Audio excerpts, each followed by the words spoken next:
Arsenal's thrilling victory over Crystal Palace has fans buzzing, but was it a sign of unstoppable dominance or just another narrow escape? Dive into the details of how the Gunners surged 4 points ahead at the Premier League summit with a hard-fought win, and discover the standout moments that could redefine their season. But here's where it gets controversial. Is Eberechi Eze's return to haunt his old club a testament to Mikel Arteta's genius signing or a lucky break that masked deeper Arsenal struggles? Let's break it all down, and remember, this is the part most people miss, the subtle shifts in player dynamics that might just predict future glory or setbacks. Arsenal secured a commanding 4-point lead at the top of the Premier League by defeating Crystal Palace in a match that showcased their resilience, even on a day when they weren't firing on all cylinders. Both Liverpool and Manchester City stumbled, handing the Gunners a golden opportunity to pull ahead. Eberechi Eze, making his mark against his former team, delivered the game's only goal with a spectacular strike from a set piece during the opening period. This victory not only highlighted Arsenal's control over much of the game but also raised eyebrows about the competition's unpredictability. For beginners in football, think of set pieces as free kicks or corners. They're often game changers because they involve rehearsed plays that can catch defenses off guard, much like a surprise party where everyone knows the plan except the guests, the opposing team. Our reporter, Simon Collings, was on the scene at Emirates Stadium to witness Arsenal's performance up close. David Raya 6. The goalkeeper enjoyed a relaxed outing, with Arsenal's possession dominance meaning he barely had to intervene. It's a solid role for a keeper, keeping things calm at the back, like a steady anchor in a storm. Jurriën Timber 7. The right back turned in another impressive display, capitalizing on his current hot streak with some dazzling, twisting runs forward that kept Palace on their toes. For those new to the game, these mazy runs are intricate dribbles weaving through opponents, showcasing skill and vision. William Saliba 6. He matched up well against Crystal Palace's striker Jean-Philippe Mateta, who posed a few challenges, but Saliba passed his late fitness test and demonstrated his value with key blocks and even a set piece that hit the crossbar. He was substituted at halftime, perhaps to preserve energy for future matches, a smart tactical decision in the high-stakes Premier League. Ricardo Calafiori 7. Back in the lineup after a midweek break, Calafiori delivered a reliable shift, though he didn't push forward as aggressively as usual.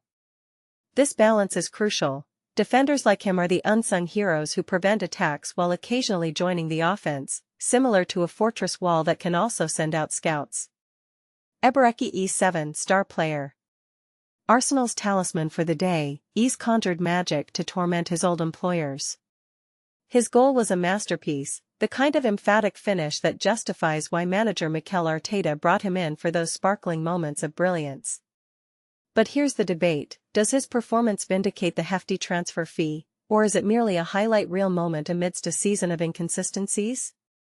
Fans, weigh in. Do you think Eze's magic is sustainable, or just a flash in the pan?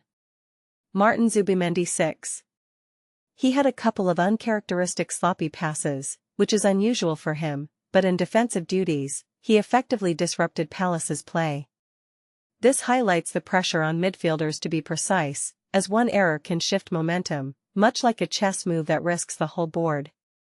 Declan Rice 7. He set up the winning goal with another masterful set-piece delivery and nearly scored himself, only to be denied by Dean Henderson's excellent save.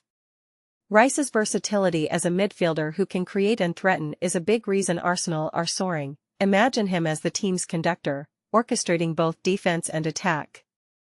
Bukayo Saka 6. The winger had a subdued game, coming close with an early second-half chance but otherwise failing to influence proceedings significantly.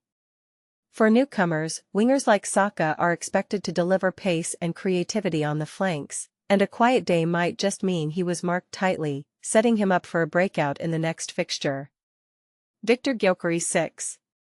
He crafted some perilous runs behind the defense but couldn't capitalize fully, though he did link up effectively while holding the ball up. Strikers in this role act as the final piece of the puzzle, requiring not just speed but smart positioning. Think of it as a sprinter who also reads the race map. Leandro Trossard 7. One of Arsenal's more lively performers, particularly in the early stages of the second half, he nearly set up Saka for a potential second goal. His contributions remind us how a clever forward can unlock defenses, adding that extra layer of unpredictability to an attack. Substitutions. Christian Mosquera, on for Saliba at 45'6".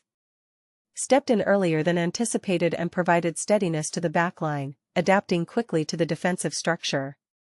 Gabriel Martinelli, on for Saka at 66'6". Brought in to inject speed into the attacking phase, but he didn't make a significant dent, perhaps due to fatigue or tight marking. Piero Hincapié, on for Calafiori at 83', not applicable. Limited time on the pitch. Mikel Merino, on for Rice at 83', not applicable. Limited time on the pitch. Miles Lewis-Skelly, on for Eze at 88', not applicable. Limited time on the pitch. Subs not used: Arrizabalaga, White, Norgard, Nwaneri. In wrapping up, Arsenal's win was efficient and effective, but the controversies linger. Was Eze's goal a turning point for the team, or do the quieter performances from stars like Saka suggest vulnerabilities? And this is the part most people miss: how tactical substitutions, like bringing on Martinelli, could evolve with better integration. For beginners, understanding these ratings is like grading a team effort. No one gets perfect scores, but consistency builds champions. What do you think, fans? Is Arsenal truly unstoppable, or are their flaws ready to be exposed by tougher opponents? Share your thoughts in the comments. Do you agree Eze is the new linchpin, or should we be wary of overhyping one magical moment?